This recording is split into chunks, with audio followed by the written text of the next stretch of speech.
আমি তো স্টেজে দেখি নাই কাউকে কেউ কাউকে অ্যাভয়েড করছে। শিল্পী হিসেবে কত অ্যাওয়ার্ড পেয়েছেন সেটা আসলে মনে রাখার কিছু নাই। 9 মানুষের জন্য অ্যাওয়ার্ডটা পেয়েছি। ঈদে আমার একটা ওয়েব সিরিজ রিলিজ হচ্ছে।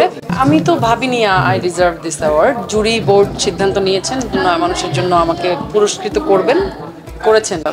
ওই রকম চরের মতো একটা জায়গায় একটা একদম লোয়ার ক্লাসের একটা মানুষ যারা দিন আনে দিন খায়, আসলে তাদের জীবনে যদি একটা আগন্তুক আসে, নয়া মানুষ আসে, তাহলে আসলে তাদের কেমন হয় লাইফ, এরকম একটা গল্পের উপরে 9 মানুষের জন্য অ্যাওয়ার্ডটা পেয়েছে। এটা হিসাব করতে হয় না।